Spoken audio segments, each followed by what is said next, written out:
Bonjour, bonjour Monsieur le Ministre, bonjour Mesdames, Messieurs, bonjour à toutes et à tous. Je suis très heureuse et honorée d'être avec vous ici et avec ceux qui nous suivent en live stream en ce jour symbolique du 8 mars qui consacre toutes les femmes.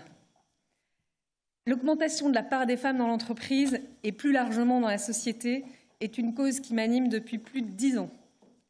C'est l'essence même de la création de la JFD qui, avec ses partenaires, que je salue, remercie pour leur confiance, et notre marraine, Virginie Morgon, agit chaque jour pour que les femmes participent toujours plus à la révolution technologique que nous vivons, qui est porteuse d'innovation, d'espoir et de progrès.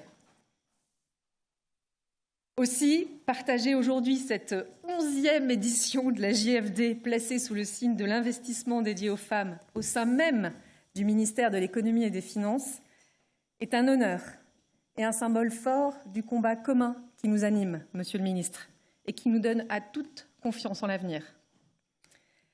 L'avenir, c'est justement le thème de notre étude cette année, Invest in Her. Et je voudrais que nous vous applaudissions, Monsieur le Ministre, pour vous remercier pour votre engagement, pour votre accueil. Attendez, c'est pas fini. Et on va aussi en profiter pour s'applaudir, nous tous et nous toutes, de tout ce travail qu'on a accompli ensemble.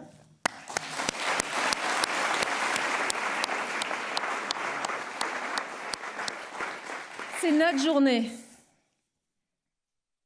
L'entrepreneuriat au féminin est un combat permanent qui se gagnera, j'en suis convaincue, grâce à l'éducation, la mise en avant des rôles modèles et le financement. 3 enjeux majeurs au cœur de l'action de JFD que nous allons ici aborder à travers la révélation de notre 11e étude annuelle, Invest in Her. Et cette année, nous avons voulu porter encore plus haut ce combat en réalisant avec France Digital et EY, que je remercie chaleureusement, la toute première étude sur la représentation des entrepreneurs au sein des startups à impact en France. D'ailleurs, vous le verrez, on est déjà dans les médias, les Échos, merci Charlie Perrault. Ces femmes engagées qui préparent notre futur et qui nous invitent à décentrer notre regard pour construire un modèle de société moins vertical et plus inclusif. Des femmes de talent, ambitieuses et précurseurs, et comme vous allez le voir, engagées à changer le monde. On retrouvera d'ailleurs cette nouvelle génération d'entrepreneurs le 17 avril prochain pour la cérémonie des Margaret et Margaret Junior sous le haut patronage du président de la République française, en présence de tous nos partenaires, nos membres JFD et bien sûr de notre marraine Virginie Morgon. Nous allons aussi ce matin croiser les points de vue à travers les débats qui seront portés par des personnalités issues du monde de l'éducation, de la finance, de l'entreprise, toutes et tous reconnus pour leur engagement et leur action au quotidien. Nous souhaitons que cette matinée soit une véritable source d'inspiration pour toutes celles qui ambitionnent de se lancer dans un nouveau projet, pour celles qui ont déjà sauté le pas et pour celles qui vont le défendre ce matin devant des investisseurs pendant le matchmaking 100% féminin organisé par France Digital. Nous sommes derrière vous toutes pour aller plus vite et plus loin. Alors avant de vous passer la parole, Monsieur le Ministre, je voudrais conclure sur l'importance de l'action politique et collective. Le pouvoir en soi n'a rien de fascinant. Mais le pouvoir de faire, c'est un pouvoir de conviction, de combat et d'action. Un projet de société qui mérite non seulement une réponse politique, mais aussi une réponse de chacun de nous. Et c'est cet élan collectif que nous pouvons tous et toutes aujourd'hui impulser pour que chaque femme ait encore plus envie d'oser, d'innover, d'entreprendre, pour que le projet de chacune d'entre nous soit encore mieux entendu et demain réalisé. Je vous demande d'accueillir très chaleureusement Monsieur le Ministre Jean-Noël Barrot.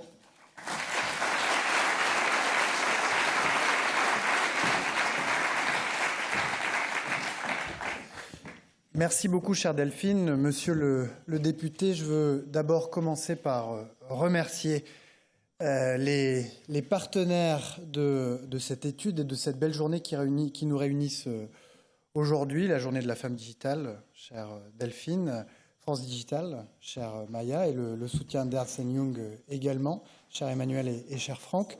Je crois d'abord qu'il est fondamental que nous puissions disposer de chiffres pour éclairer les politiques que nous voulons mener ici à Bercy, mais plus généralement au niveau du gouvernement et du Parlement.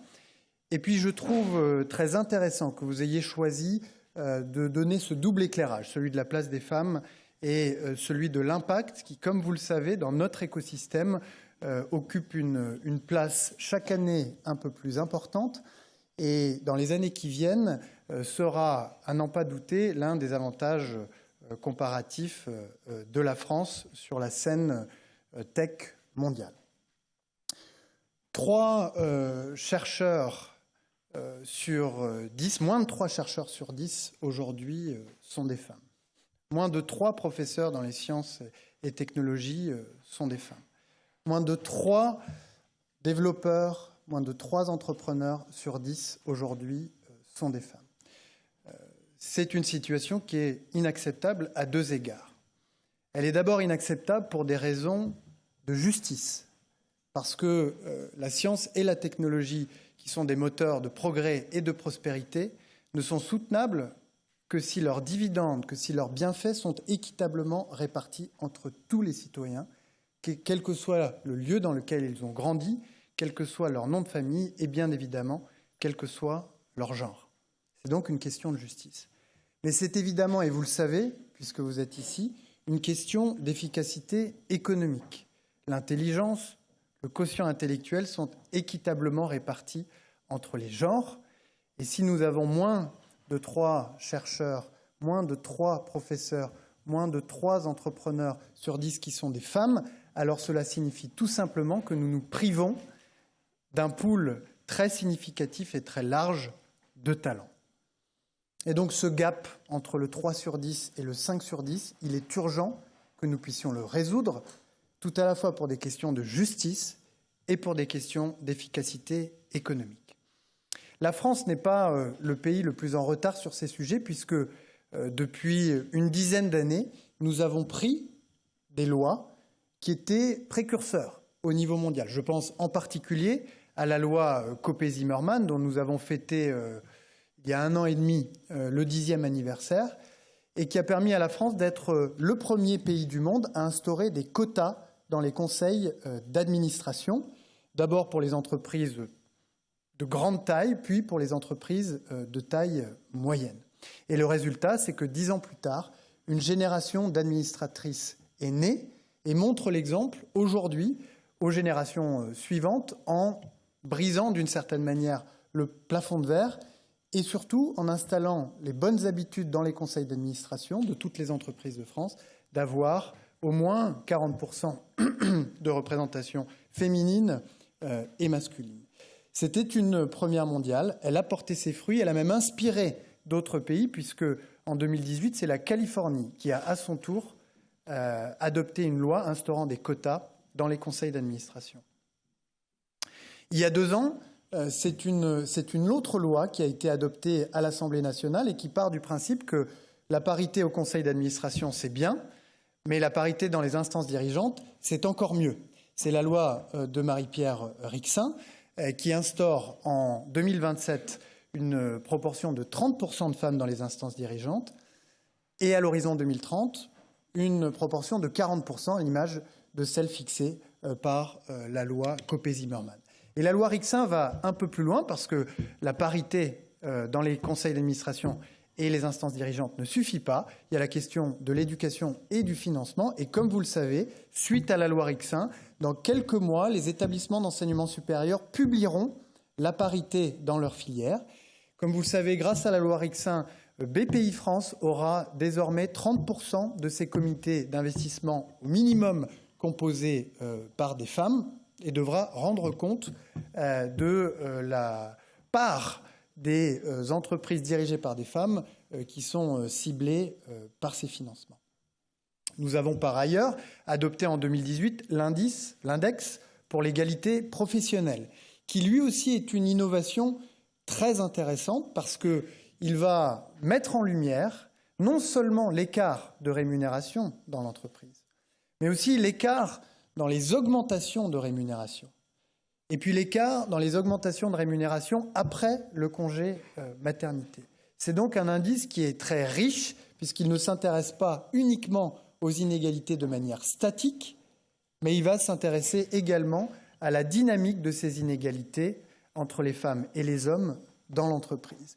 Cet indice, il va continuer à se déployer et il va jouer son rôle, si l'on peut dire, de mise en valeur des entreprises qui sont exemplaires sur ce sujet et d'incitation forte des entreprises qui ne sont pas exemplaires à prendre toutes les mesures nécessaires pour se conformer à une trajectoire les amenant vers une parité et vers un traitement équitable des femmes et des hommes dans l'entreprise.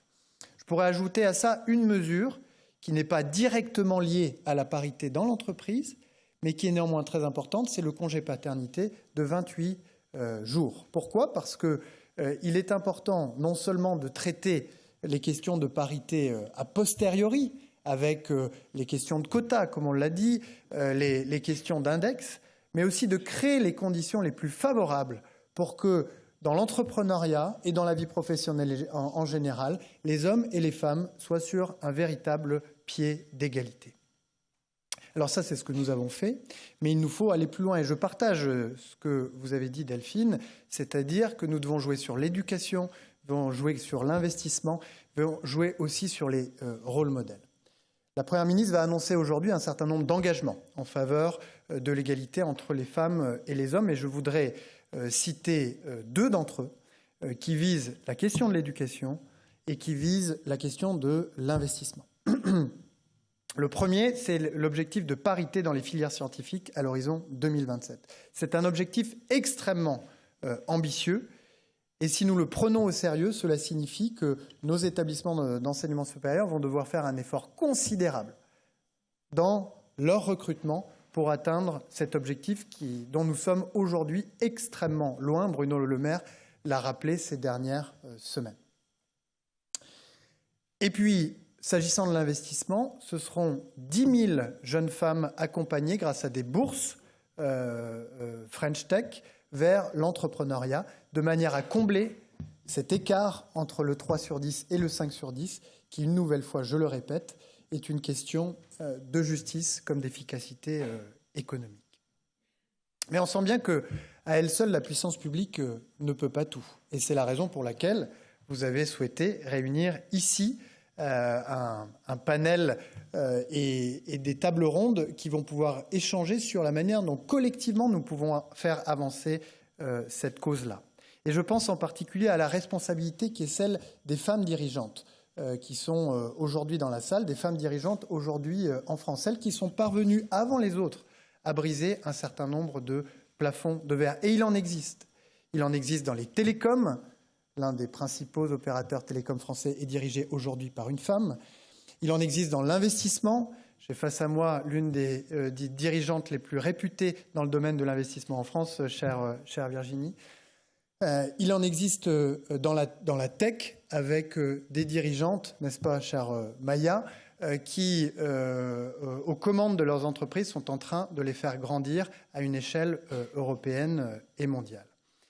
Et donc, il est aussi de la responsabilité de ces dirigeantes de contribuer non seulement lors de ces grands rendez-vous comme celui qui nous rassemble aujourd'hui, mais au quotidien à jouer ce rôle de modèle pour toutes les jeunes filles, pour toutes les jeunes femmes, mais en réalité pour toutes les femmes de France, qui aujourd'hui, par pudeur, par autocensure, ne se tournent pas suffisamment vers les métiers de la technologie, vers les métiers du numérique en particulier, qui sont très gratifiants, qui sont très rémunérateurs et qui ouvrent des perspectives de carrière très intéressantes pour toutes les femmes de France.